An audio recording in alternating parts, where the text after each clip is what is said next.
Hello and welcome to the current module in which we'll be talking about architecture and working of Selendroid.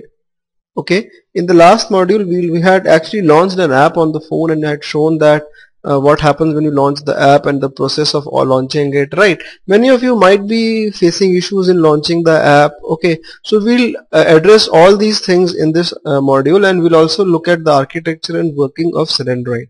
Okay, if you look at the architecture, the best way is this URL, which is selendroid.io /architecture.html. Fine. Now, in a nutshell, this part over here is your computer and this part over here is your phone. Fine. Basically, the computer and the phone obviously have to interact with each other, but what happens? What are the various components and what are the various underlying messages which are passed over and what are the basic configurations which are done right behind the scenes? We'll talk about that. Right. The first step which I had talked about was that we were starting the Selendroid server. While starting the Selendroid server, I was giving the path of the Selendroid jar file and the path Selendroid standalone jar file and the path of the app which you need to launch. Right. So the first part, which is the Selendroid jar file path which I had given. Okay, if I just give the Selendroid jar path and I don't give the app path, and if I execute this command, then also Selendroid will start. Okay, the Selendroid standalone server will start on a port number 4444. But since no app has been specified, so this command is actually not useful.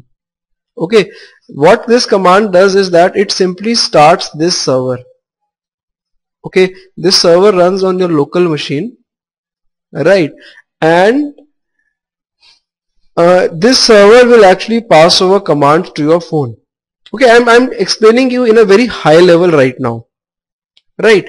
But what we do is that we also give the path of the APK, right, which needs to be executed. Now what happens when you give the path of this APK? Okay, hold on just 1 minute. Just 1 minute. Right, we are using Selendroid test app APK, which is lying at this location. Just 1 minute. Right, so as soon as you start the server, you will see that a file is generated at the same location. This file is known as resigned, the same name, Selendroid test app APK. Okay, now why is this APK formed as soon as you start the server? Okay, the thing is that this is a very important concept. Okay, this is a very important concept which you need to know. The thing is that when this APK over here comes from the application, we had extracted it from the from the application which was there on the phone. Okay, or this APK is given by the developer, whatever you can say. Now the developer, what he does is he signs this APK with a certain certificate. Right, what do you mean by he signs with a certain certificate?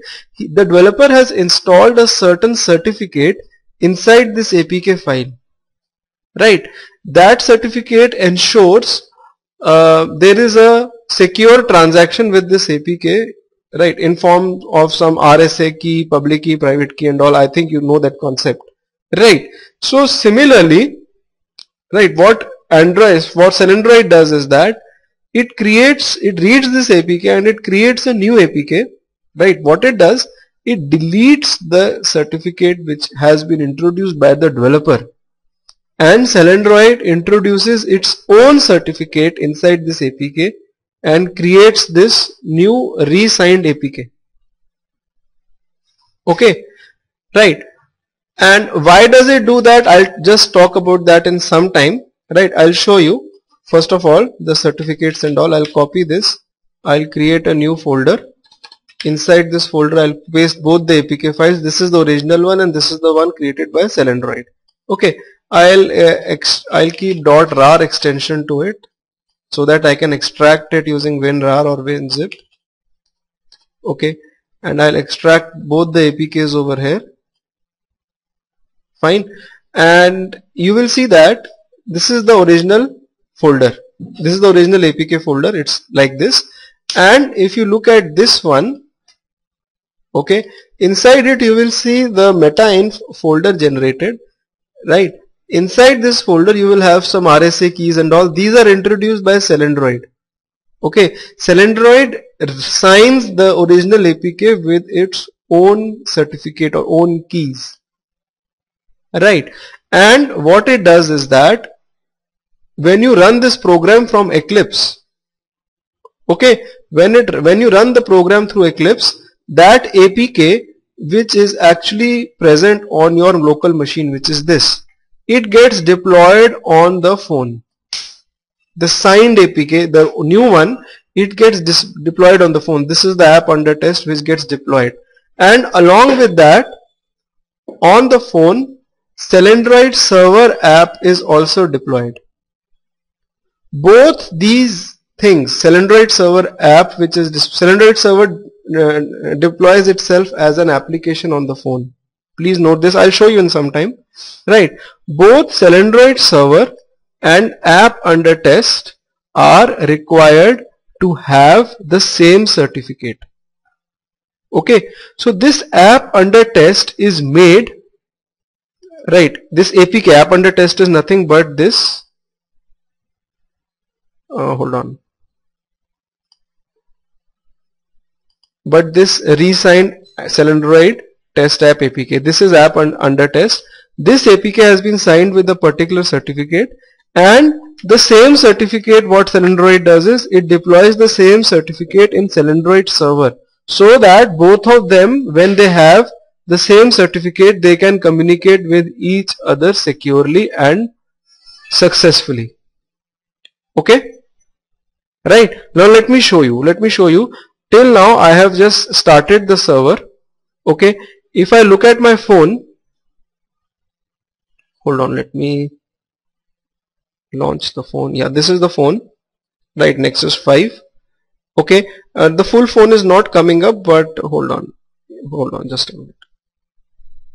Right, so I'll just go down, go to the settings, right, and over here you will see apps, right? Inside the apps, right now I'm just checking if Selendroid server app is there or not, or this anything is there or not. Hold on.